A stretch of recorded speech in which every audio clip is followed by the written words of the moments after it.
I am Deputy Director here at the London School of Economics. A very warm welcome to all of you to this afternoon's event, which I doubt it couldn't possibly be more topical than many of the other events that we've done, including the one we did last week on Afghanistan and Taliban's new edicts and laws. I'm really very, very happy to welcome you to this afternoon's event, which is part of our Fact and Fiction series, where we focus on one recently published book and then have a wider discussion around it with experts and interested people and commentators. The book that is the focus of this afternoon's discussion is Pradeep Peiris's Catch-all Parties and Party Voter Nexus in Sri Lanka. I have a copy over here, which I can very happily show to everyone. There it is. Please do read it. I have read it from cover to cover. And it was published in 2022. And we're very grateful to Pradeep for having agreed to speak about his book to us this afternoon. It is made all the more topical because this discussion, and I know that a lot of people are not going to believe what I'm going to say now, but you have to believe me when I say that when I first started planning this event, I really did not know how well and how conveniently our event would fall in between two elections in Sri Lanka, the presidential elections that have already happened and the upcoming parliamentary elections in mid-November. So, which is the reason why I'm saying that it is so topical. All the speakers, I have requested them to say something about how they think the arguments of the book, as well as the wider discussions of the book, tie up with what is happening in Sri Lanka now in terms of the elections. But before that, a very warm welcome also to all of you, members of the audience who have joined us from different parts of the world, various parts of the world. And we're delighted to have you with us this afternoon. This event is happening via Zoom and is being live streamed on YouTube.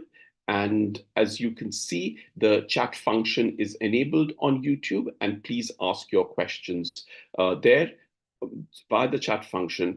And I will, at irregular intervals, pose those questions to speakers. As members of the audience, you are very welcome to ask a question to an individual speaker. You can also pose a question to the entire panel, and we'll just go around with everyone and ask them for their opinions when the time comes. The way we have organized this, by the way, if you're the kinds who tweets and likes to tweet, please do tag us. You can see our Twitter handles against our names on the bio notes that are visible to you on YouTube.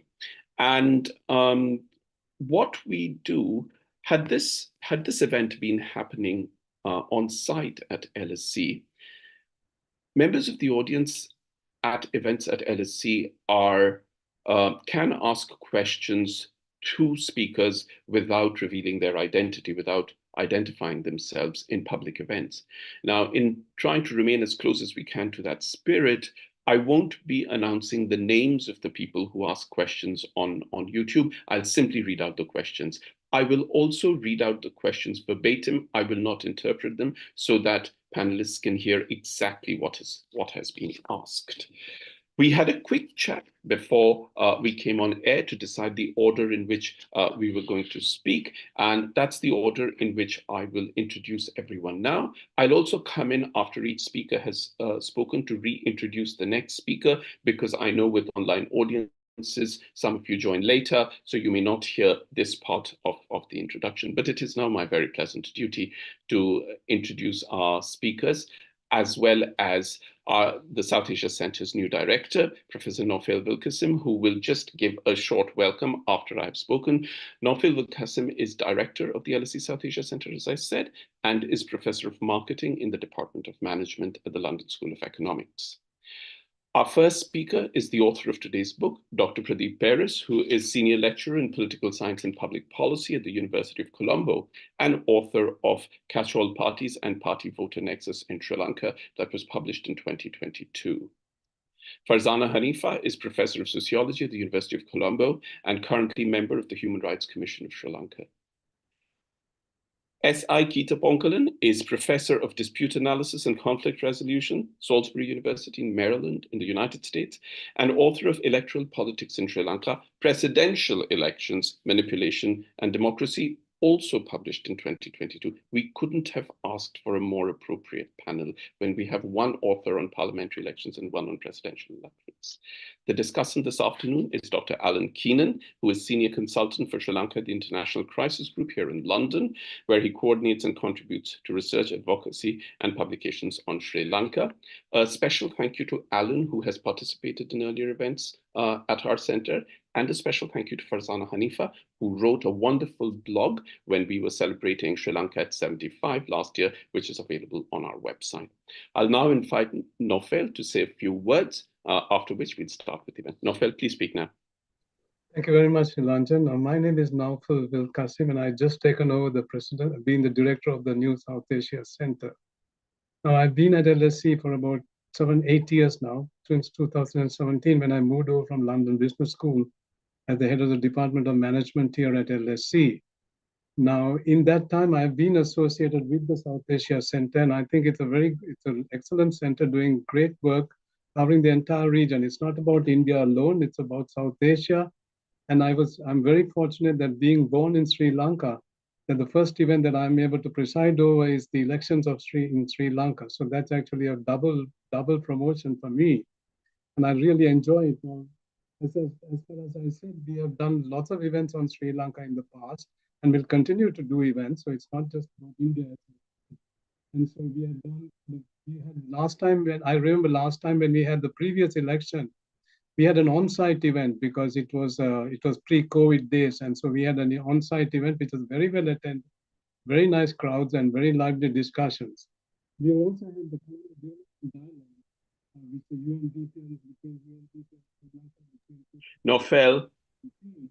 And we have 4 working papers available that you can get from our website. Naufel, if you move your head away, then we can't hear you. Now, can you hear me? Yeah, we can hear you now. Please continue. Okay, thank you. Sorry about that. And then we also have the special series of blogs to mark the 75th anniversary of the independence of Sri Lanka. And that blog, I think, very important one is the book by Haniffa on that time period and what we have been able to do in Sri Lanka at that time period. Now, getting back to the issue of the elections itself, I think it's going to be a very lively discussion today.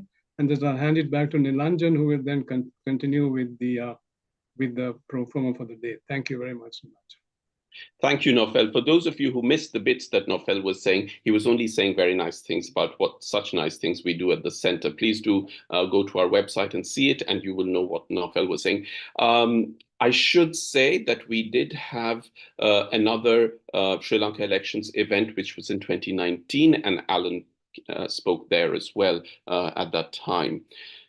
I'm now going to invite the author of the book under discussion today, Dr. Pradeep Peiris, to speak about his book. Pradeep will speak for about 8 to 10 minutes. Pradeep is currently senior lecturer in political science and public policy at the University of Colombo and the author of Catch-all Parties and Party Voter Nexus in Sri Lanka. It was published in 2022. Pradeep, please speak now. You have 8 to 10 minutes. Pradeep, you need to switch on your microphone. Thank you, Nilanjan. I'm really appreciate the opportunity that South Asian Center has given to me and inviting me to discuss about this book. That's it's a great opportunity for me. And also, I must also admit the fact that when you have to talk about your own book, it's not that easy because there are a lot of things in your head, like you end up with really getting confused. But interestingly, it was such a timing where that we are now experiencing a special election period in this country. For the first time, we are really seeing a very different shift dynamics in our electoral politics. I'm not saying that those shifts are permanent, but nevertheless, they're extremely capture the attention of not only local communities, but also across the globe, because it has a potential of tectonic changes in Sri Lankan electoral landscape. So and luckily my book also got published in 2022. Now this book is it's a result of my PhD thesis, which I completed 2014, and with the additional chapter I published it with Palgrave on 2022. So largely this book talks about how people get attached to these catch-all parties, and then how they really catch-all parties mobilize these electorates. And my final chapter, which I wrote only for this book, not a part of my PhD thesis, where I talked about how the voters desert the parties like catch-all parties eventually, that will lead to kind of natural death of these parties. Uh, I would like to summarize the findings under three broader themes. I mean, first, I would like to focus on the organizational aspect of this catch-all parties, uh, because if you look at one of the reasons, I must also mention that the reason why I did this research, because I was pretty puzzled by the fact that since independence for many decades, Sri Lankan, particularly Sinhalese politics, were dictated by two parties, Sri Lanka Freedom Party and United National Party. Both parties, despite not having distinctive, ideological policy program, they managed to retain, maintain attract more than 90% of the Sinhalese voter base. So that basically made me so curious to figure out how this particular party voter nexus being built and maintained, and so that's why I really ventured into this research. In this research, what I realized, what I found out was, parties in Sri Lanka has transformed. Very early days, just for the information of people who are not very aware about Sri Lankan politics, because Sri Lanka started exercising universal franchise even back in 1931, 17 years prior to our independence. So with that universal franchise, parties started emerging. So the nature of the party transformed over a period of time. Initially, those parties being called as a parties of notable, where rich landed rich communities or individuals used to basically dominate those parties. But later, those parties, particularly after 1950s, they became mass parties. But finally, it led to a kind of a catch-all nature. So the parties also transform over the last 75 years, not a kind of a linear fashion, but it ended up being a catch-all party. What I meant by the catch-all parties, where these parties base their main effort, main focus is to maximize their vote count. They have very less commitment to particular policy or ideological framework. And in this process, these parties have become more personalized, personal based rather than the institutional. Even if you if you talk to parties and if you see that party literature, party manifestos and the way party like to present themselves, they like to present themselves as organization with very good institutional structure.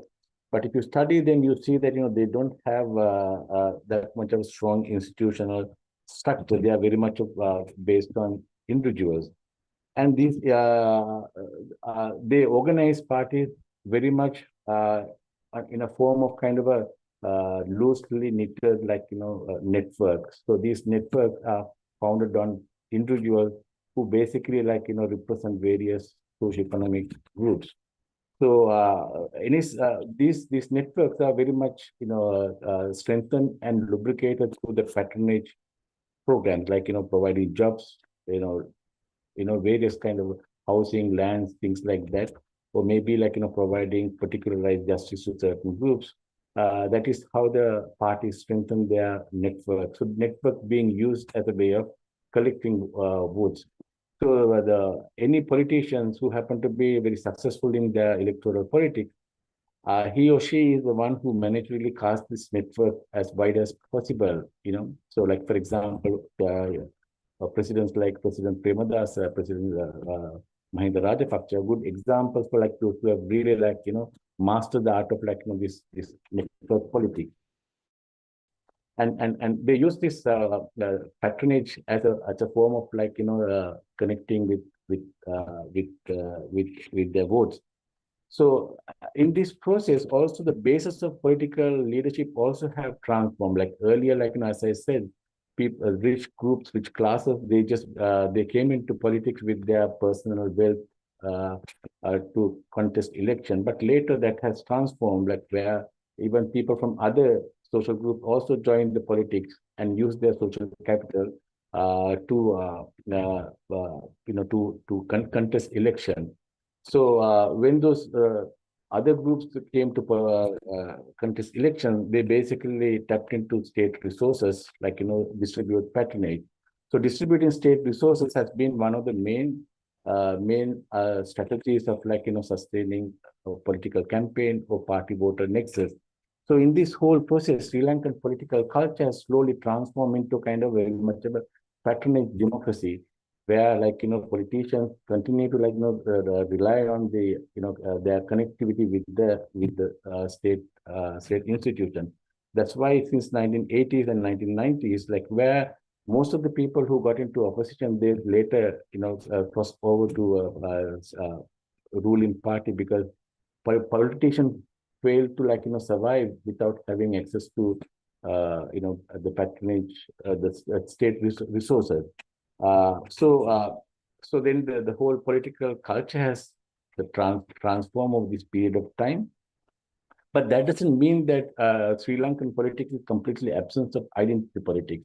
I mean, Sri Lanka is a country where we had 30 years of war, and there are, not only identity politics across the ethnic line, but also religion, the caste lines. All these politics are there, but in this patronage politics, this network-based party organization, what has happened, where the patronage has become the site within which the different caste groups come and negotiate with politicians to seek their representation. So politicians also very happily give them the representation by giving access to the state resources. But this process has created a kind of a vicious cycle, where politicians begin to focus more on distribution of patronage rather than focusing on producing serious policy that is important to the country. I mean, that explains why 2022 Sri Lanka went into a kind of economic debacle, disaster, because having seen the issue, but Sri Lankan politicians continue to sustain their patronage politics to run to keep the electoral basis. So this has created a kind of a situation where you can't change the system. The democratic reform has become extremely challenging. So I'm also well aware about my time limit. So now I quickly jump into my last point, because this now if you look at the current elections, particularly the victory of national power, people's power, that shows some sort of kind of some shift from the traditional patronage based political strategy to a kind of different one. It looked like Sri Lanka is ready to completely change the course of Sri Lankan politics. So victory of Mr. Andukumar Dissanayake shows that people have completely preferred the kind of more good governance type of politics, completely against the corruption. But we are yet to see what would happen in the coming parliamentary election, whether in the parliamentary elections also where people will show the same level of interest in terms of pushing for more policy or ideological based political system. But I strongly, I seriously doubt about it, because even if you look at the most recent local council election in Alpitia, that shows that even though you make a massive victory at the presidential election, you may not be able to make the same kind of a turn at the local level where the parties are, voters are more closely connected to their local level politicians, and those connections are very much defined by those various patronage programs. So my guess is this, even though Mr. Andukumar Dissanayake made a victory last month as a president, but he may not be able to translate the same magnitude of the victory in the parliamentary election. So that's because where even though people vote for the president on an ideological base or the policy base, but when it's come to local election, people may not be able to really shift from their old connectivity. Finally, even in case for some weird reason, some miracle, if the NPP is willing to manage to really make a resounding victory at the parliamentary election and thereby consolidate their power, I still doubt. I still need to figure out. I want to ask this question whether people are ready to do away with this kind of a patronage politics, because Sri Lankan lifestyle, entire system, economy, everything is very much connected with that. So, it's not, people may already have seen a lot of people started praising this victory as some sort of tectonic change. I really would like to be a bit careful, and I think, looking the way my study has revealed, it may not be that easy to shift the change. So I think we'll have to wait and see. Thank you. Thank you very much, Pradeep. I'm sure we'll come back to quite a few of the questions, as well as to your prediction about NPP. For those of you who may not be following Sri Lankan politics as closely, though I doubt those of you in the audience wouldn't, but the NPP is obviously referring to the Alliance Party of which Anura Dissanayake, from which he has got elected as president, and it's the parliamentary elections that are upcoming in the middle of November. I'm now going to invite our first panelist to make her comments. Farzana Haniffa is Professor of Sociology at the University of Colombo and currently member of the Human Rights Commission of Sri Lanka. Farzana, please speak now. You have about 6 to 8 minutes. Okay. Thank you very much for this invitation. I'm really pleased to be here and, have been asked to comment on Pradeep's wonderful book. So given that I have only 6 minutes or 8 at most, I'm going to jump in with a slightly sort of provocative comment, which is that, Pradeep, there are very few women in your book. Okay. Now I'm saying this also for a good reason, I hope. Which is that now, the NPP's emergence and the NPP's popularity that it has gotten is also connected in a very significant way to the sort of the personality and character of the current PM, right, Harini Amarasuriya. So, who we all know and who is our colleague and all of that. But I was just wondering what you make. And I really take your point that, shifting would be really a difficult thing to do, given the way in which sort of the patronage politics have sort of, taken hold within Sri Lankan society, right? But what I wanted to ask was that, whether we have an adequate understanding of the transformation that has been brought about by the presence of Harini Amarasuriya and the large number of women that have gathered around her in the NPPE and who are now, coming forward as possible candidates, right? Now, the kind of mobilization that the NPP was able to do of women, their massive women's meetings, for instance, right, is unprecedented. And the kind of sort of the way in which women have been able to participate in politics at the national level is quite significant, right? Now, this also comes into play with something that you actually do mention in your book, which is the sort of the quota that comes in to play at local government elections in 2018, right? So there is a way in which, the space for women's significant participation, not only as sort of people assisting candidates or assisting organizing at the local level, but to actually be candidates, is new for Sri Lanka. Right. And I'm just wondering if this change has some impact or may have some impact in how sort of the election gets played out. Right now, so some of the things that I noticed with regards to Harini Amarasuriya's participation is that, during the 4 years in which she represented NPP in Parliament, there was a significant shift, right? I mean, the way in which parliamentarians used to treat any women candidate in Parliament, right? The kind of ways in which they used to heckle them, the kind of sort of the way the media would even, represent women parliamentarians, right? Was extremely derogatory, dismissive, right? They can't really do much. They can't sort of, make a clear statement. They're sexualized. They are, absolutely badly treated. This is all, very well known with regards to Sri Lankan politics. But with the emergence of Harini Amarasuriya, and especially, she's an academic. She has a PhD, very competent, right? She knows what she's talking about. sometimes much smarter than many of the male politicians who are on TV. In very many instances, in the sort of like the talk shows and things like that, through which politics is also conducted in Sri Lanka, it made a difference, right? It also made it possible for women to aspire to be candidates, and that change was really significant in the sense that women's activists have been trying to bring about transformations with regards to women's participation in politics for decades, right? And with very little kind of progress, other than the 25% quota that we got for local government in 2018. But suddenly, in like one election cycle, we get this, tens of women in each party, right? I was just looking at, Nimalka Fernando is going to be a candidate on the national list of another party, right?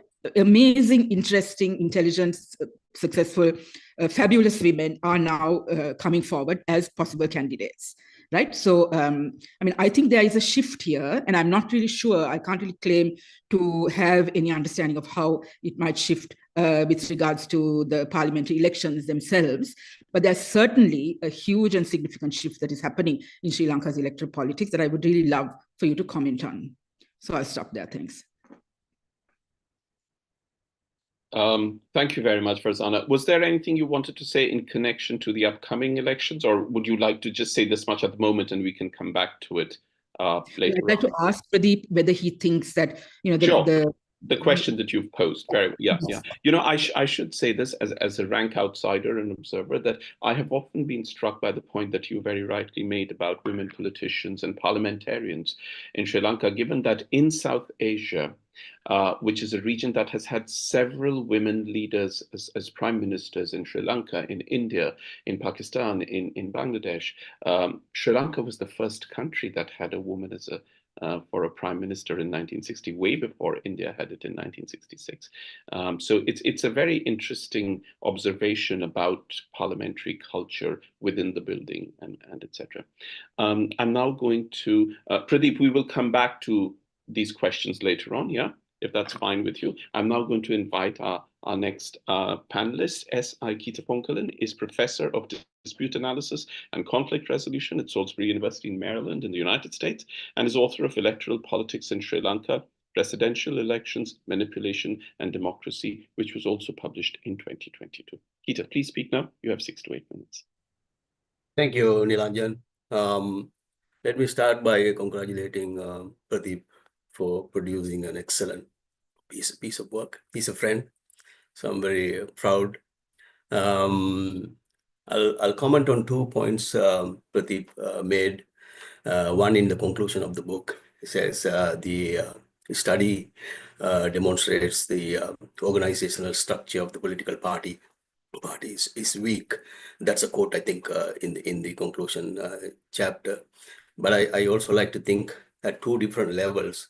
In terms of party structure, I think the Sri Lankan parties have a very strong organizational structure. You have president, the committees, then you have the politburos and village group and everything. Then when it comes to the relationship between the parties and the voters, maybe the organizational structure could be weak. And I also like to think maybe that's the case in most of the South Asian countries and also in other parts of the world, and why maybe Sri Lanka is significant in that sense, because in the US also you have a core group of members of the party, Republican Party and the Democratic Party, and then you have the voters who vote based on various different factors, ideology, social welfare and things like that. So it kind of reflects the general trend in my view. So maybe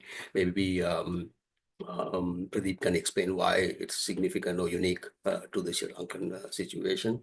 And also I would like to make another point about the statement Pradeep made at the end of his presentation, where he said the 2024 presidential election demonstrate transformation of the voters who were kind of depending on the personal contact with the political leaders at the grassroots level, maybe looking for good governance type factors to vote.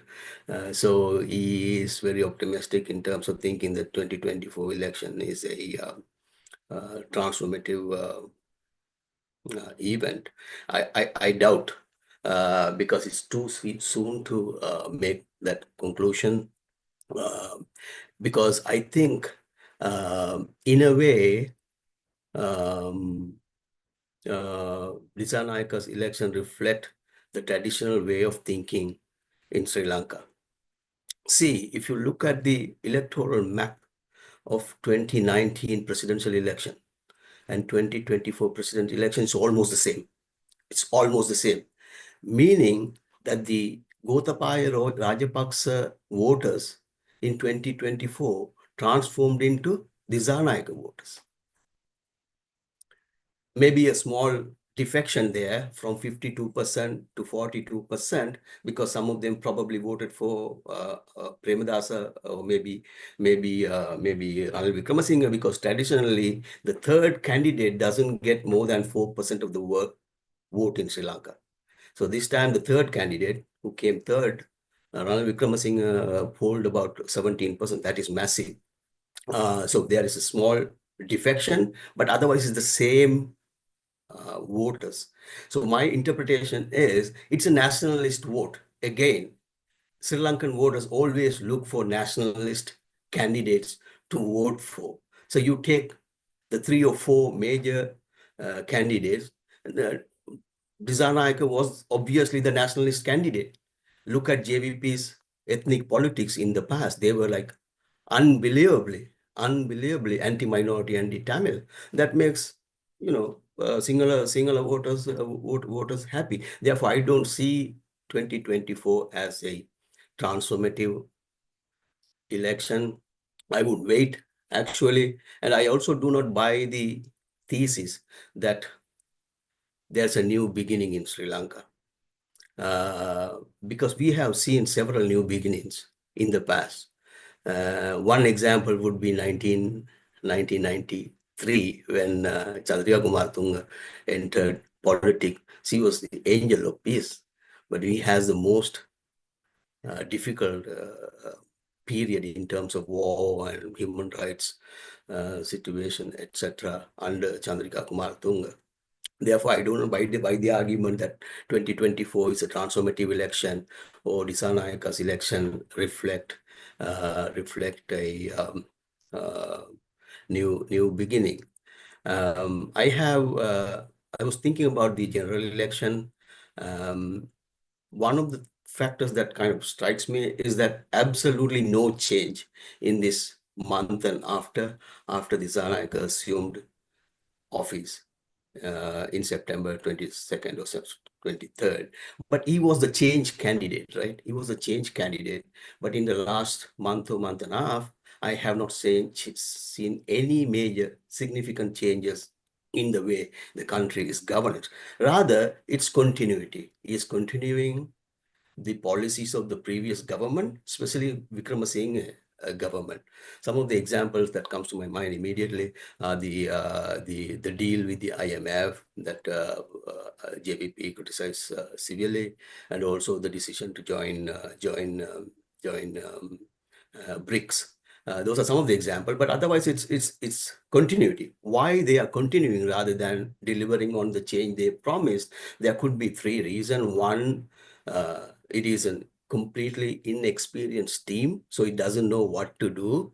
They need time to think about changes and introduce changes in the long run. So the changes could happen in the long run, if that is the case.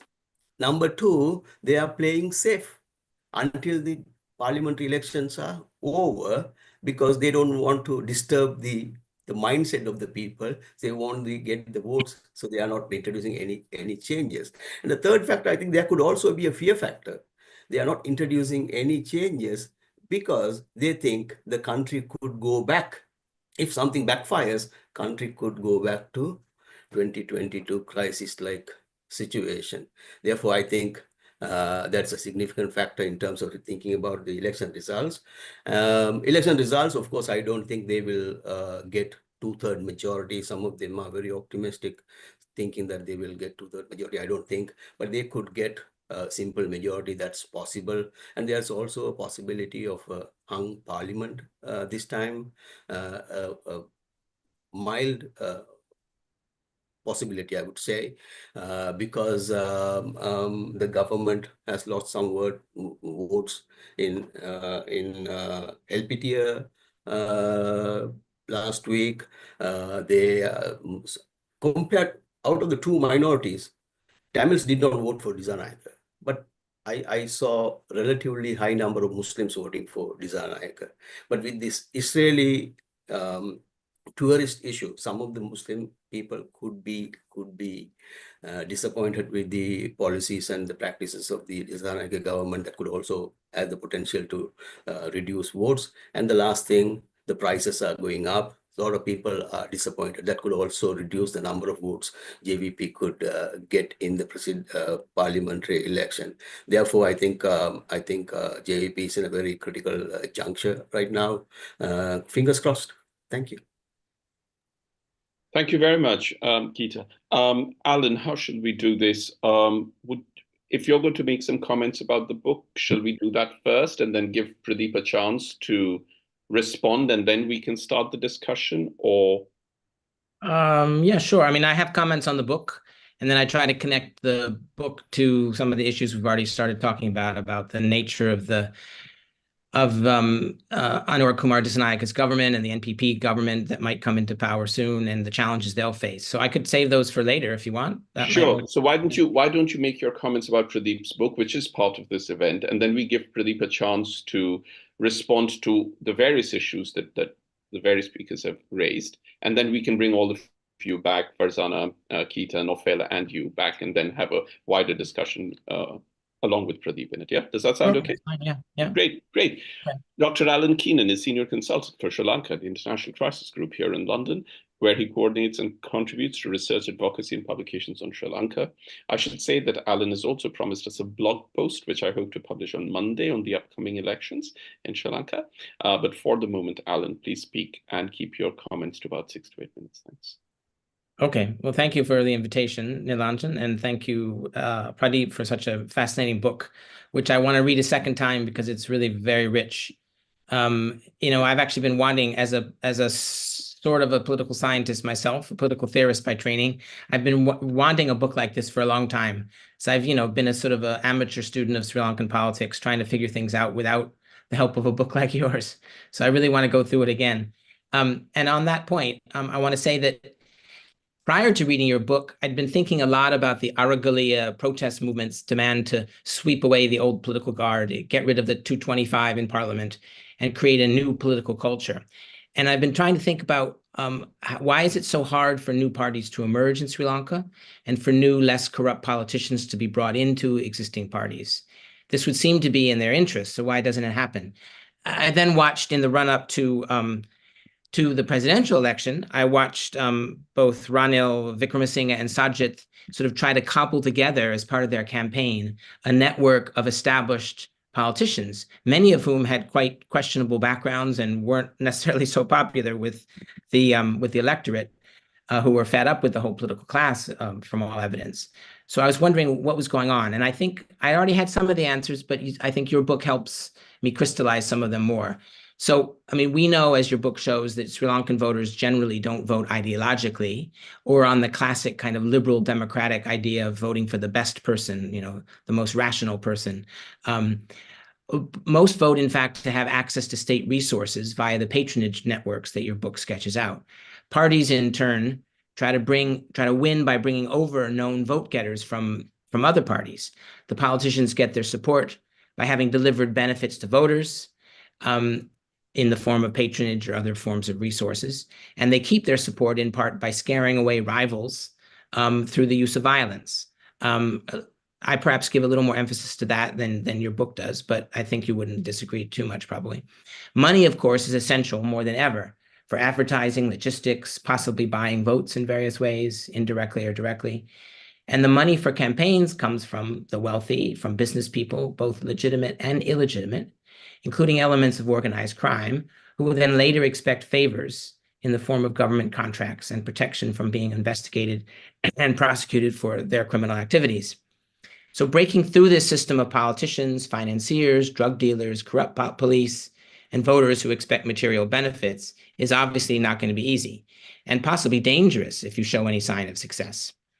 So I think what your book does is it adds detail about how Sri Lanka's catch-all parties have operated, how they've been collections of individual politicians to whom voters have been loyal, how the parties are kind of shells that await to be activated during election in an election season and are pretty dormant otherwise. I thought that was particularly interesting. How politicians, as we see, gain the loyalty of their voters by delivering patronage. But I think also, I mean, you mentioned, I believe in your presentation, this idea of vote banks, which is a concept I hear a lot about among Sri Lankans discussing politics. And I've been a little skeptical about, it seems a bit mechanical, but I think when put in terms of your book, it's really fascinating. The way there's sort of different layers of complex networks of influence, patronage, and votes, and the various forms of social, cultural, economic capital that this network draws on, which can at least sometimes have the effect of sort of capturing certain voters who are parts of those, the different levels of attachment and networks. And I think the way your book brings out the importance of sort of the local nature of these relationships and the role of status, respect, and other forms of social capital in creating the networks of influence that parties then exploit for votes. I think that's really, really important. Now, your book then goes on to show kind of how this initial model kind of begins to slowly disintegrate, and then it sort of accelerates its disintegration from 2015 onwards.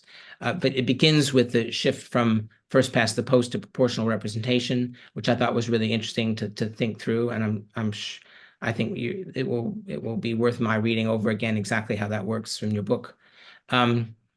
And then, as you say, towards the final chapter, you discuss the big shift with the collapse of the Sri Lanka Freedom Party and the collapse of the UNP into their sort of their next avatars, the SJB and the SLPP. Now, the book ends at 2020, and it leaves us important questions for understanding the further set of fascinating shifts that are underway potentially with the National People's Power and AKD's the new president's sort of entry into power. Now, as I read it, the NPP's Good Governance projects responds to some of the negative effects of the established system of elections and party politics, especially in the wake of the mainstream party's loss of ideological focus, which was always weak, but even more so now, and the collapse apparently into pure self-interest of the politicians for power. Now, from AKD's victory and from whatever happens in the next election, then just a couple of questions about what we can say or predict about this project for a more clean and a new political culture and its ability to achieve it, which you've already suggested you're a bit skeptical about. So, I would love to hear Farah's. I think Keith has also expressed some skepticism. Maybe some of Farah's comments on gender have a slightly more optimistic possibility there, but I'd be very curious to all your thoughts on that. So just two questions here. From what we know so far, has the NPP done local organizing and vote generating and fundraising differently from established catch-all parties? Are there signs it's willing to challenge the sort of local big man politics of the traditionally dominant parties? Perhaps they are a little bit on gender grounds, but maybe other ways too. Can it really change the political culture, given how deeply embedded it is in social practices, in traditions that go back way back? And if so, what aspects of that culture, that political culture, might it want to change first, given that it will be a very long and slow and complicated and fraught process, even in the best case? And then secondly, how different has the NPP been from its main constituent party, the JVP, the People's Liberation Front? Now, as a former revolutionary party in the ideological and institutional tradition of Marxist-Leninist politics, the JVP has had a very different party structure, as far as I can understand, from mainstream catch-all parties, as you describe them. Now, as a result, the JVP presumably did electoral politics differently than through the networks of influence and patronage that your book describes. So I'm wondering, has this already begun to shift with the NPP? Is the NPP doing politics differently from the way the JVP did? And the points that Farah raises about the importance of Harini Amarasuriya as a strong professional feminist woman, and the other women that the women's wing sort of, or the activation of women's issues and women candidates that's been so important to the NPP over the last couple of years. Could this be a beginning of the NPP eventually establishing a greater relative autonomy from the JVP, or is that naive? So I'll leave it there for now, but I just want to flag that I have a bunch of questions and ideas about the sort of the how the parliamentary election, how the possible different ways it might play out could affect the possibility of Anura Kumara Dissanayake and the NPP pursuing the policies that they want. But we can get to those later. Thanks. Great, thank you. I think Naufel wants to just add one question, Pradeep, and then if you wouldn't mind relatively quickly or briefly answering the questions. I'm sure we can come back to the issues later on. But Naufel, do you want to ask your question to Pradeep, and then we'll give Pradeep a chance to respond to all the things that have been said.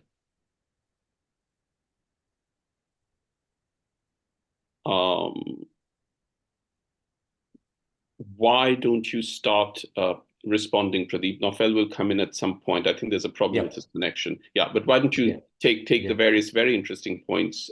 You can take them in any order. Yeah, thank you so much for the comment, and thank you so much for reading my book. I would like to start with the Keetha first, and then maybe I'll talk about, I'll try to address what Farah and Alan has raised, because I think the Keetha made a very strong, the proposition. But I just want to make a small correction. I mean, I was not optimistic about NPP. I was like you. I was also very pessimistic about you. And then you made it very, very nicely presented. We have seen these kind of waves and waves in Sri Lankan politics in the past. I mean, like you also made a very strong connection between what we experienced with Gotabaya's emergence back in 2019, and how AKD really under Kumar Dissanayaka's emergence in 2024. I think I have to agree with you, because it's very much of a populist politics both have played. And the opportunity and the space for this kind of populist wave of election also possible and has become necessity in the current type of patronage democracy in Sri Lanka. Because when you see that your democracy has lost its capacity to self-reform, self-reflect, so then there's an urge, there's a tendency for people to come outside of the system and really challenge the system. So this is exactly what Gotabaya Rajapaksa did, but he got the support from the SLPP at that time, but he was very much of a populist politician. And AKD did, I would say, almost the same. And like you also mentioned, I also agree that Andrew Kumar Dissanayake and NPP also enjoy a sizable chunk of votes that support of voters who actually voted Gotabaya Rajapaksa back in 2019. So basically, these are the groups who really want to change the system. So 2019, it went with the Gotabaya Rajapaksa campaign. 2024, it went with Andrew Kumar Dissanayaka's campaign. So I think I have to agree with you. That's a very, very good point. And as far as the weak institutions are concerned, I do agree with you, because the transformation of political parties not only happened in Sri Lanka. I mean, if you look at across the world, political parties are no longer cadre-based parties. Not even right now, they are no longer even casual parties. They have become a cartelized, institution across the world, most of the parties. So, the reason why I was very focusing on this weak institution aspect of political parties, because that demystify some of the myths that we have on our democracy. Not only Sri Lankan democracy at large, because we think that democracy functions the way the procedural democratic theory explained, but that doesn't function. I mean, most of the civil society function, the civil society, activism, most of the instrument, most of the checks and balances were developed on the basis of politics function the way it's supposed to function. But my book basically revealed that no, democracy doesn't function that way. By doing my book, actually, what I was trying to find out was the true nature of the state-society relationship. That wasn't that was very different from what we've been told and what the democracy expected. So that is what I want to actually highlight. And also this also this point I also want to make a point which I had forgotten earlier, that in this whole patronage democracy, the network-based politics, what has happened was mobilizing voters for the purpose of mobilizing voters. The most important thing was not that party engage in communicating with voters. Basically, party engage with the middlemen, the brokers, who basically in turn mobilize the particular constituencies. So in that case, the party has a connectivity, the contract with these local level political actors who can really take chunk of votes from here to there, right? So basically, NPP also benefited from that setting as well. So I mean, for example, in 2020, within a period of 1 year, UNP has completely died down and SJB born out. This is possible because the parties are heavily relying on these middlemen. So so then party mobilized middlemen and people think middlemen as their party. So then there's a huge disconnection between these two. So once again, I mean, as Keetha also mentioned, that I too also very skeptical about possibility of a huge change in political culture in Sri Lanka. So this goes back to then Farah's questions about how about women and what would be the future of women's participation. Now, in patronage and network-based politics, they are primarily a masculine politics. It's very much of a patriarchy function there, because the whole networks are built on the patriarchal culture and with this money, so that in there are very, very small space for women to play a role there. But of course, Niranjan mentioned about world first president and the prime minister, produced by Sri Lanka. I mean, most of the victories of women politicians are also indicative of the rich the patriarchal system in this country, because those women were elected because of their male members. I mean, for example, right now, if you go and see most of the posters, except for NPP, the standard traditional party posters, every time when a woman contests for election, in that poster, you can see the husband or late husband, or maybe the brother, or maybe the late father there. So it's always a vote for a woman, not necessarily it's a voting for a woman. It's also like voting for a man as well. I'm talking about the traditional thing. But what we see in the NPP, there seems to be a very change, because they have gone back to a traditional mass-based party techniques, setting up a local level organization, and then based on certain policies, based on manifestos, you see that they're trying to revive the old system of politics. So if that works out, if they manage to maintain the internal party democracy, there is a great chance, promise for women to get into politics. But like Keetha said, it is too early to talk about it, because I mean, these things emerge as some of the new, very promising political trends emerging.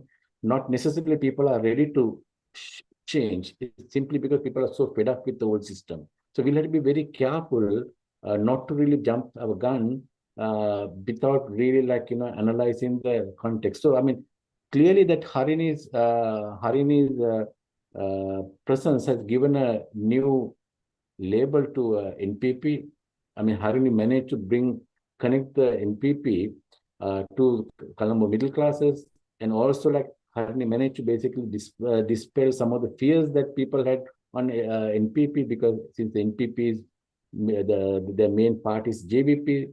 So because of Harini's existence there, it made basically NPP possible to like reach out to larger group of people.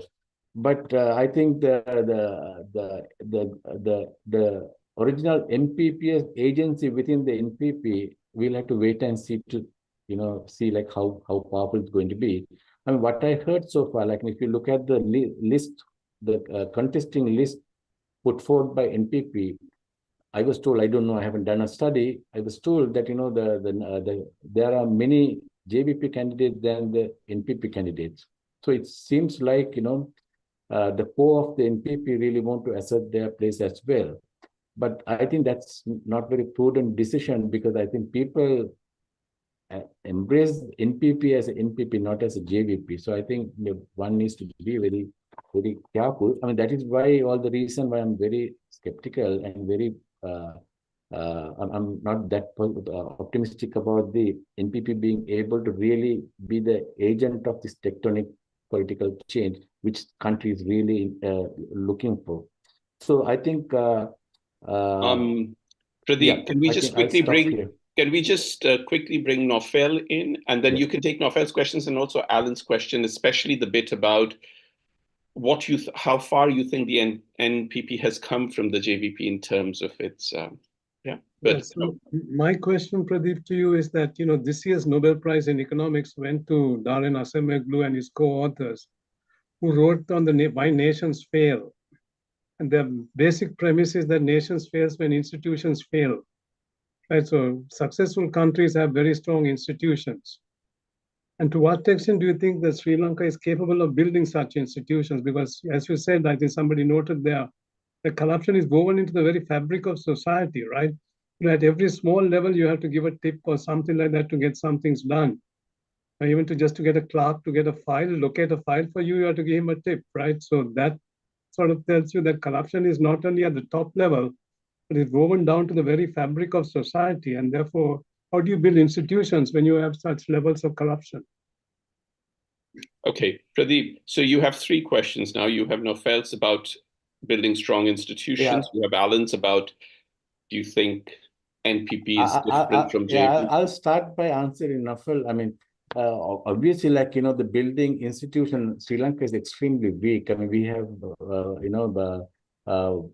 continuously, like, we have proven that, we are very failed in terms of, setting up institutions, because all the institutions been hijacked by individuals, not only the presidential, the presidentialism, but even other parts of the institution, like largely, like, very much hijacked by the individual, sometimes the family. So this is really a problem. But also, I am not going to be very critical of. I'm not going to stand at the side of the liberal democratic, scholarship when criticizing the patronage democracy, because this particular patronage democracy had earned its own legitimacy, because this also had a function as a catalyst in our society as well. Now, if in Sri Lanka, like, some of the communities would not have made that kind of a social, like, they have not really climbed up in the social ladder. They have not been able to, like, be able to, like, improve their social status, unless we had this patronage system. Because through the patronage system, you manage to step into state resources. If you really, like, gone by the institution, which was basically set up by the capitalist class for the benefit of the capitalist class, I mean, then you never would have had that. So that's why the patronage democracy is not just the kind of a bad, I mean, we can't just label it as a kind of a corruption or just bad form of government. We need to really we'll have to be very careful, and we'll have to look at it more through very critical lenses, because there's a reason why it also, like, earned legitimacy in this part of the world. So, I mean, I do agree. So as a result, we continue to have very weak institution. If NPP manage to, like, consolidate their power at the parliamentary election, and if they manage to survive, 5 years, I guess, like, we can see some sort of substantial shift from our old politics to new politics. But I'm seriously skeptical about it. Now, coming back to Alan's issue about the the NPP and the JVP. I think this is where I'm going to disagree with Keetha, because NPP and the JVP also, because we should not consider institution and parties as static bodies. They also take different shapes, and they also transform in response to various economic, political, social contexts. I think the JVP realized that they really, after being in opposition for so long, they really had the thirst to form a government, become a ruling party. So they basically came up with the NPP in a way basically to expand their bases and also appeal to the groups that who may not very much willing to work with the JVP. So I see that the NPP has made JVP very much of a social democratic party, and like Keetha said, but in the eve of election, even NPP has become almost a kind of a liberal party, and they also distance themselves from all the ideologies. They were basically focused more on good governance aspect. So in that way, so they're also not very different to any big parties. Only difference that they have is they can boast about saying that they don't have corrupt politicians. Of course, they were not in the power so far, so they can boast about that. But other than that, like Keith also mentioned, they have not denied, or they have not distanced from Sinhala Buddhist majoritarianism. They also they were not supporting, but they were not denying, they were not doing against, because I think they're hell-bent on capturing power. So in order to do that, I think they wanted to somehow embrace the status quo rather than be more political, more ideological. So, but this experiment will have its own risks, Alan. I think into the future there will be the conflict between the NPP cadres and the JVP core is inevitable. So I guess they will have to. I asked those questions from some of the JVPs. They said, yeah, there's a problem, we are trying to resolve it, we are trying to address it. But while you are, when parties are in opposition, they can be more disciplined. But when the parties are in power, so they are very much enticed with all sort of, the perks. So it will be a bit difficult. We know what happened to LTT, when they were in the jungle, so they were pretty, tough. The moment you expose them to peace process, politicians manage to corrupt them. So, all these things we cannot deny. Because, I would like to say otherwise, think otherwise, to say that, okay, we are in the, new era of Sri Lankan politics.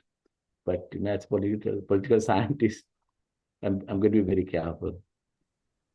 Thank you. I'm sure we'll come back to some of these. Alan? Yeah, well, I guess I'm trying. I guess I'm trying to be a little bit more optimistic than you, but I think you've raised a lot of the basic questions. You've brought out why I think it's going to be really hard for them to achieve certainly to achieve the sort of the broad cultural change that is the promise. I guess that then leaves us thinking about what might in the best case scenario Dissanayaka NPP government be able to achieve of its more ambitious aspects of its agenda, assuming it really wants to. I think we've already seen how hard it's going to be for them to address the economic issues, to produce even the modicum of economic justice as they promised. That's going to be extremely hard, given just the international economic realities, the realities of the huge debt that Sri Lanka still has to pay down over the coming years, challenges of raising taxes in a politically acceptable way. I think we've also seen the challenges in terms of the promised investigations, the sort of the anti-corruption and anti-impunity agenda. We've already seen a bit of pushback, I think, in terms of the Easter bombings from various elements, from this intervention by Udaya Gamampila, and attacks on the two main police investigators who have just been brought back in by the president to help run pursue investigations that previous governments had set aside. So that's going to be really tough when sort of the elements that need to be cleaned up fight back. It's hard to know what kind of how much gumption and skill, even assuming there's actually the will that the current a new government, a new NPP, AKD government, be willing to try. And then I think we've seen, in terms of some of the issues that Keita was raising, I think the last few years, this sort of singular Buddhist nationalism has been kind of dormant as an electoral force. Of course, it remains entrenched in state institutions and in political culture, and sort of the way the state operates, particularly in the North and the East. But it's at least been temporarily displaced by economic concerns, and perhaps also weakened by its association with the Rajapaksa brand, which is not in great shape at the moment.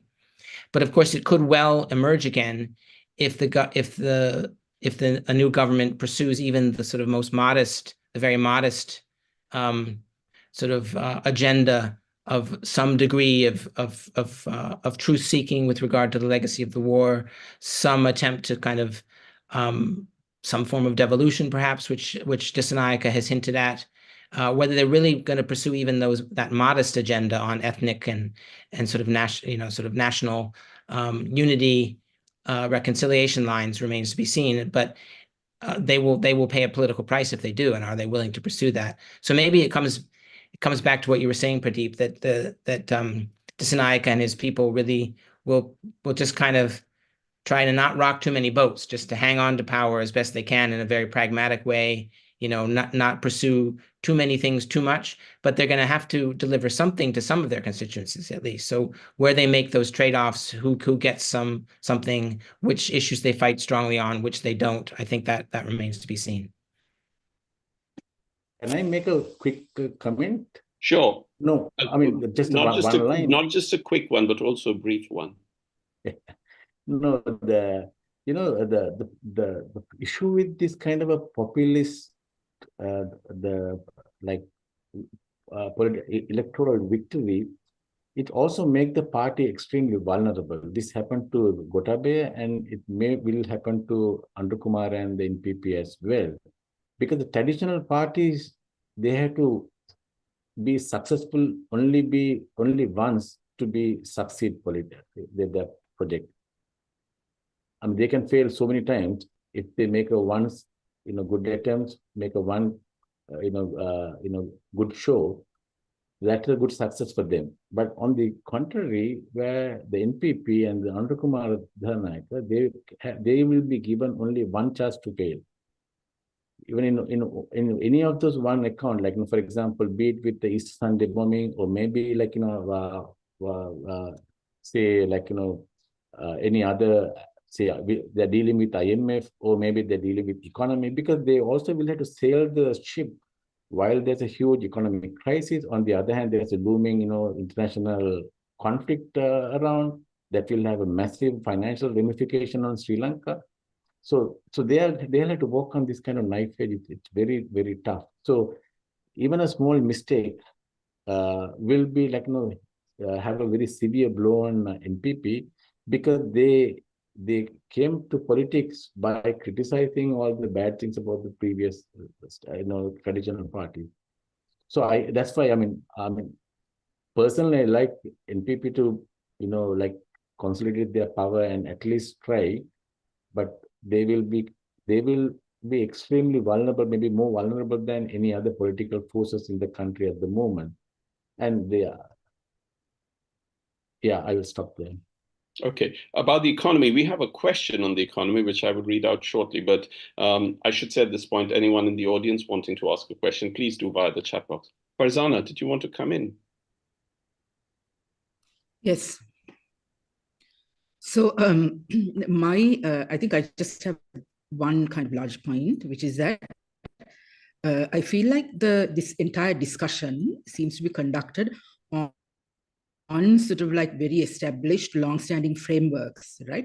And I think we are not as sensitive to, there has been a definite change, right? And I don't think we currently have the language or the capacity to understand exactly what that change is.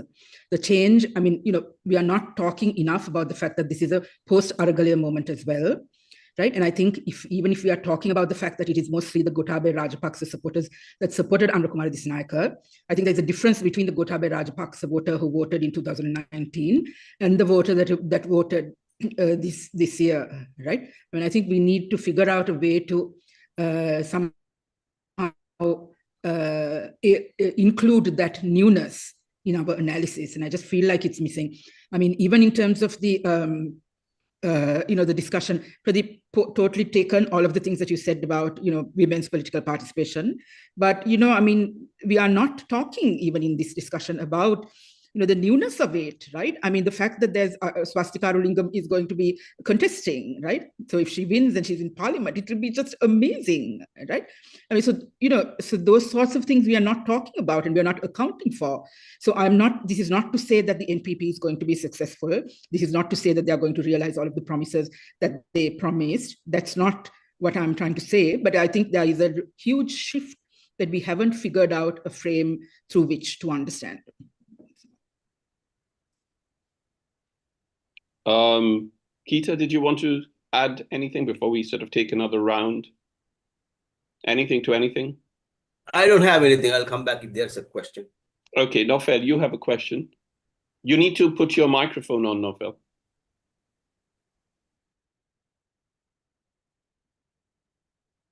It's a general question. I think Peter, Alan, or anybody could answer this. So the issue is renegotiating the terms with the IMF, right? And so that's going to be a huge task for them. But on the other hand, if you look at one of the main goals of the IMF is to bring the tax revenue as a certain percentage of total income of the country or total expenditures of the country. Now, I think one problem that Ranil Wickremesinghe was responsible for, if you take a percentage, there's a numerator and a denominator, right? He focused on the numerator. He said, let's increase the taxes so we can bring the percentage up. But he could have also focused on the denominator and cut down on expenditure that was sort of completely wasteful, right? Lots of it, you get these instances of wasteful expenditures now being brought to light. So is there a possibility that they can actually renegotiate that with the IMF? That's something that they can try to do, right? Because that's something that Ranil he completely ignored for obvious reasons. Why? He wouldn't have had his position in power if he tried to negotiate on those issues. So that's very clear why he didn't want to do that. But it's something that the IMF would be amenable, I believe, if you actually can forcibly say, look, we can cut down on our expenditures by eliminating a lot of the waste and corrupt practices of the previous regimes. And therefore, we will bring that without putting the burden too much on the poor and the sort of the middle classes who have really been overtaxed, I believe, in the last few years. Yeah, I'm not. Can I just add to this? The question that we have is very much along these lines, and I'll read the question. It's for all of you. Will the supposed renegotiations between the Sri Lankan government and the IMF be beneficial to the economy of the country? That's essentially saying, in different words, what Nofel was in a sense suggesting as well. Sorry, Pradeep, do you want to finish saying what you were saying? Alan, you want to go first? Oh, well, sure. Just a quick thought on the economic issue, and then I have a thought about what Farah raised. But in terms of economics, as I understand it, the IMF will be happy as long as the numbers add up, right? You can cut spending, or you can raise taxes, whatever. But as long as the point is that we've got to run what's called a primary balance, not what's the opposite of deficit, surplus, the primary surplus of 2.3%. Every year in order to generate the funds needed to pay back the debt. So they can do that by raising taxes, which everyone agrees is really important since it has had one of the absolute lowest rates of taxation in the entire world, right? It fell down to 8.3% of GDP.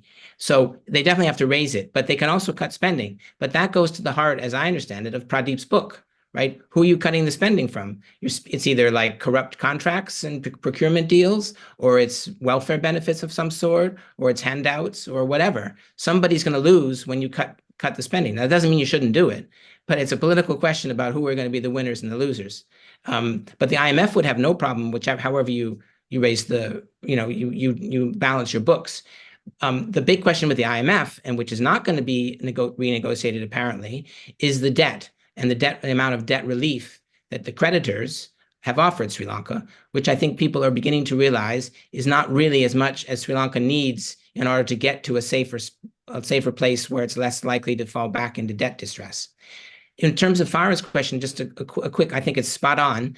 And maybe some of what you're indicating about sort of some kind of mood or cultural post-Aragallia moment and sort of new habits of democratic participation, questioning, citizenship that emerged. Where will those energies go? I think some of them seem to have gone into the NPP, which is maybe one reason why some of my friends are hopeful, and I try to remain hopeful. But I think maybe, the challenge in July 2022 was what would be the political vehicle for the Aragallia's demands and for that spirit of democratic participation and challenge and sort of egalitarian thinking. And there wasn't a political vehicle. So the NPP, AKD and the NPP are sort of that political vehicle, but for the reasons that Pradeep has sketched out, it's a very weak vehicle relative to the sort of the political culture and world it has to operate in. So the question is, what else could support or challenge or keep the NPP honest? What would be the institutional forms, the organizational forms, the cultural forms that might keep that Aragallia spirit, for lack of a better word, alive, to sort of push the NPP or anyone else more in the right direction and make some of that change, more manifest. That would be my response to Farah's very smart point, I think. I mean, coming back to this IMF renegotiation, I'm not an economist, but what I feel is this. I think even IMF and some of the Western donors must be relieved and happy to work with the NPP than the other traditional parties, because for the same reason what Alan was saying, the traditional parties have the capacity to exert pressure on average citizen in terms of tax, but they have no capacity in terms of exert pressure on their funders and then their whole. I mean, because you have to lubricate those networks, then only they can survive. The moment you stop it, I mean, if you can see that, what Mr. Vikramasinghe in the last 2 years, what he's been doing. So while he was imposing taxes, he also had a program to entice various group of people in order to subdue pressure coming from people. So I mean, for example, Y22, we walked into this the pacifist of economic crisis. We have seen it coming, but even having seen that, we couldn't really change it because of the type of political culture we were in, political system we were in. So I think if at all any political force in Sri Lanka is there to ask for difficult compromises for people to take for the purpose of coming out of economic crisis, it is only the NPP who can really demand something like that. But in general, I do not think that the average standard traditional political parties or politicians, they are very serious about solving economic crisis. I think the economic crisis has given them a kind of a terrain or kind of a space for them to play politics. I mean, for example, we had 30 years of war. That has given us a kind of particular, the platform for us to play politics. As a result, different types of political parties emerge. Nationalist parties, Sinhalese, Tamil nationalist parties. But now we have a kind of a period, kind of a vacuum where suddenly, those nationalist parties find completely redundant because the topic has changed. I mean, into the future, so we may see new groups may emerge in terms of capitalize the economic crisis. So I think the crisis may not be solved as early as we would like it to happen. So because politics, goes like that. Coming back to Farah said, I think we must not trivialize some sort of a shift, the transformation we had, particularly with the Aragallia. But what I'm saying is, while accepting that, while really excited about those shifts in terms of civic virtues in our society, but we should not, my point is we should not think that it's a completely transformation. I'll give you one example. Now, for example, during the height of fuel crisis, there were long lines for people to we'll have to stand in the line for a couple of days to get your fuel quota. But while you're at the latter end of the line, I mean, people were talking about the justice and accountability being nice and being very very civic.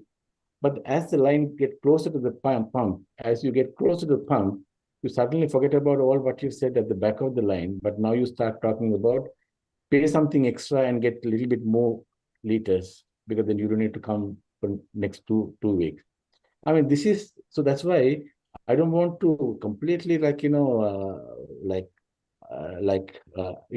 the Aragale as a huge, kind of a transformation to kind of some sort of a renaissance in our society. But clearly, Aragale made us realize and feel that we can kick out our leaders, the sovereignty, we experience there. But I don't think we have experienced the entire the transformation. But as far as I also happy to see and also love to see that this will shift for new direction. But of course, while I'm expecting that, I also have my own doubt. One last point, I'll stop there. There's this victory of NPP and victory of Andukumar Dissanayake will make a one definite contribution to Sri Lankan politics. Their victory has already started shaking this corrupt political tree. All the old corrupt,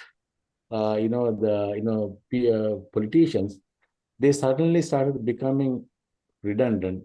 So even the patronage politics, if it's going to survive for next 10, 15 or 20 years to come, there will be a kind of a new generation of politicians to come and really take those seats. So I think I believe that this electoral shift has really made some old politicians to retire from politics. I think that's a very very very good sign. Okay.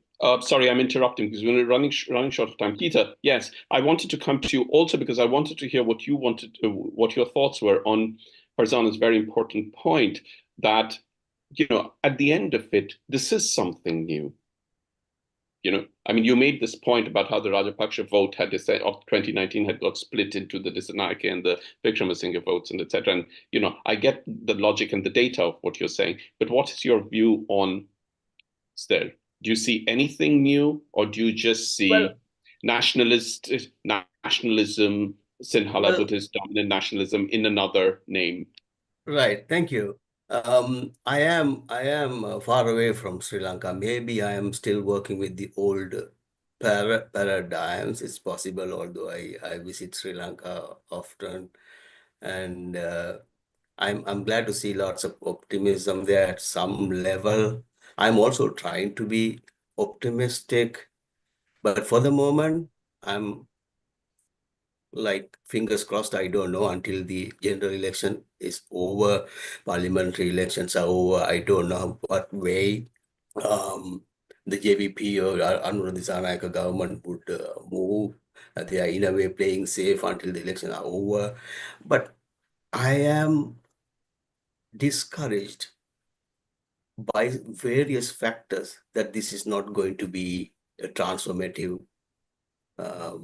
movement in the Sri Lankan political history. That's my feeling. I'm trying to be optimistic after hearing Alan, Farah, Pradeep, and everybody, but I can't. So I see several problems. For example, if you want to transform, you have to transform various things. But transforming the constitution is one of the major elements, right? Because constitutions is a problem in Sri Lanka. You want to repeal or reform, whatever, and Dissanayake want to change the system and go back to parliamentary system.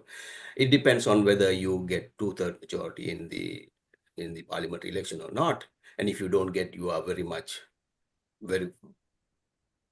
won't be able to do that quickly or easily. And also, I go back to the nationalist segment that is, I think, still powerful in Sri Lanka, that sees the presidential system as the strongest safeguard against any challenges to the unitary system in Sri Lanka. It wants to preserve the unitary system, state structure of the state through the presidential system. Therefore, if they don't get 2/3 majority, that will be one of the major challenges. Then the nationalist factor, that is the vote bank of the Disanayaka victory. Whether they will be able to do it, because there will be another election after 5 years, right? If you disappoint that segment, can you win again?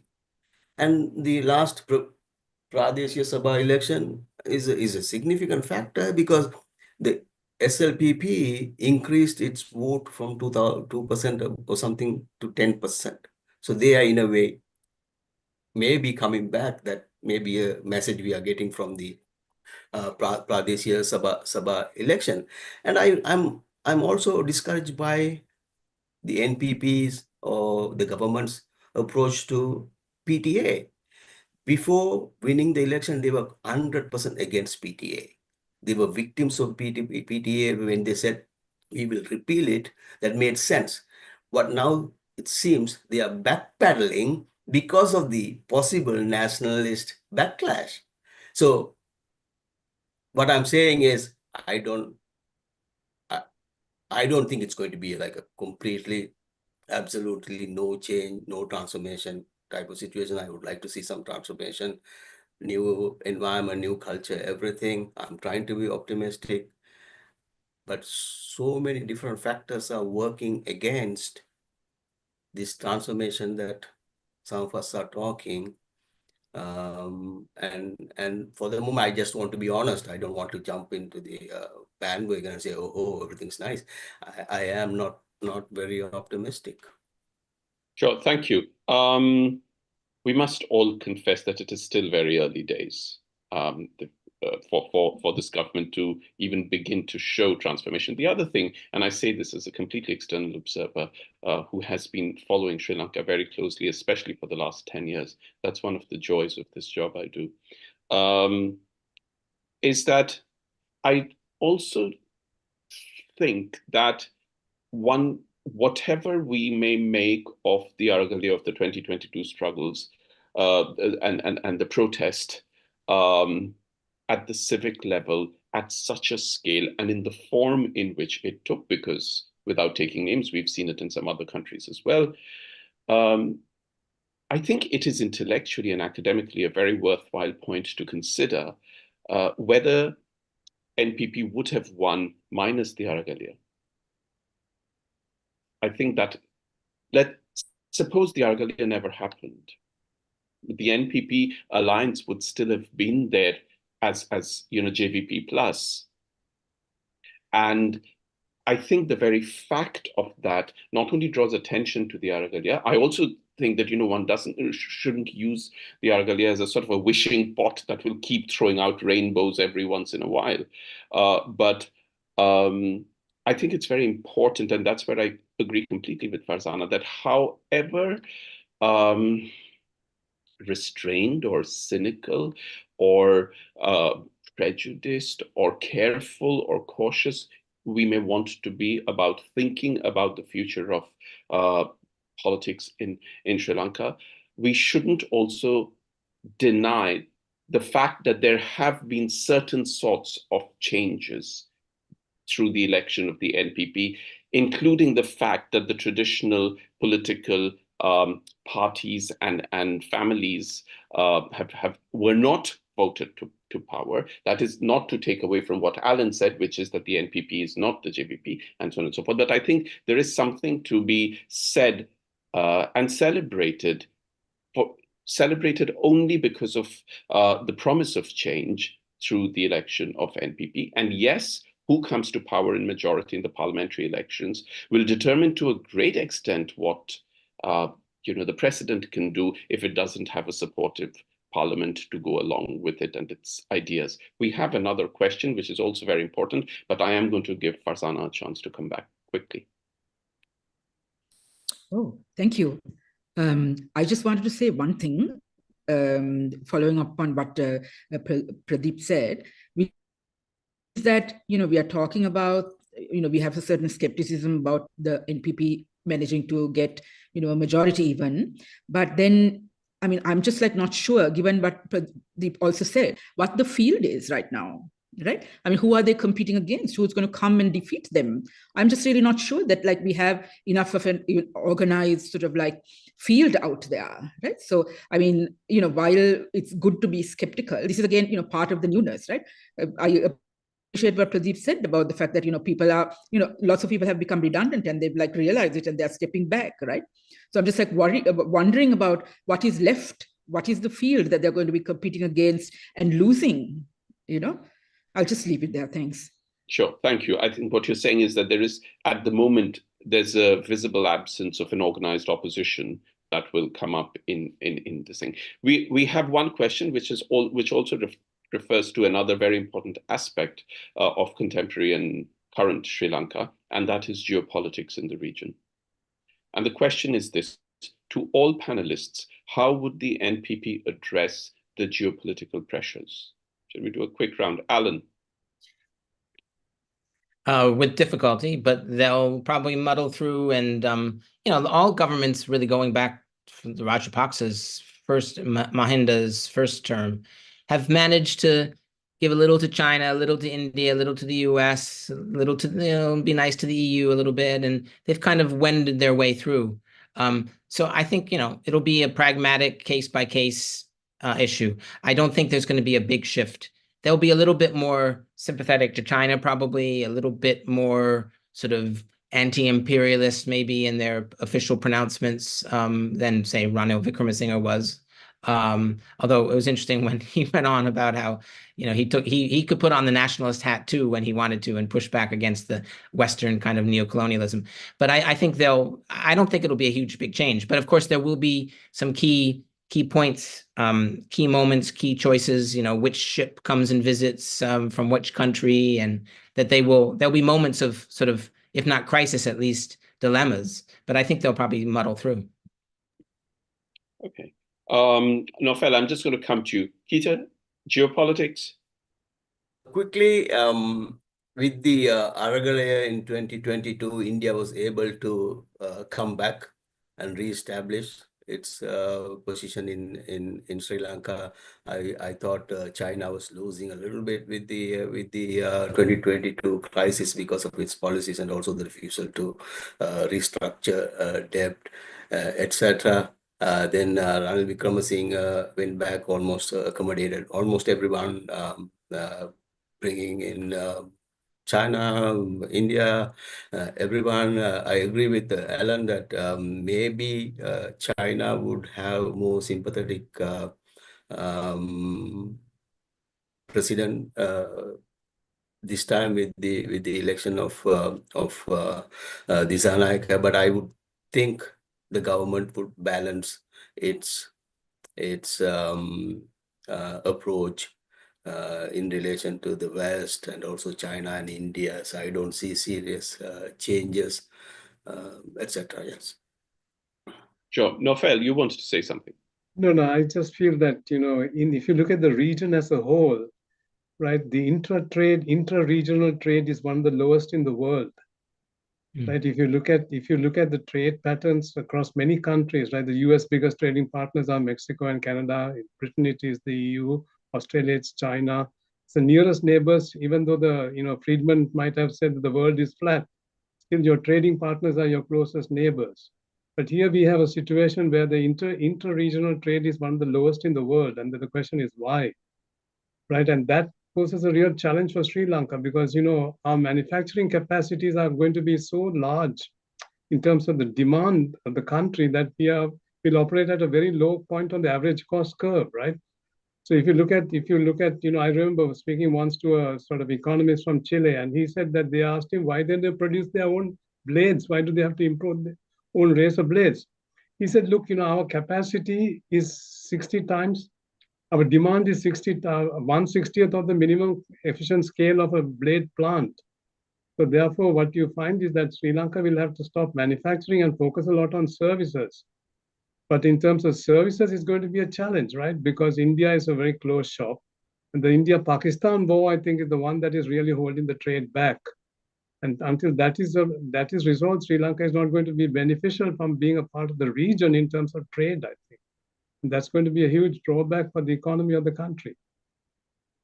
It could play a stronger and more directional role in SAARC, given the stresses between India and Pakistan in the context of SAARC at the moment. But Farzana, geopolitics.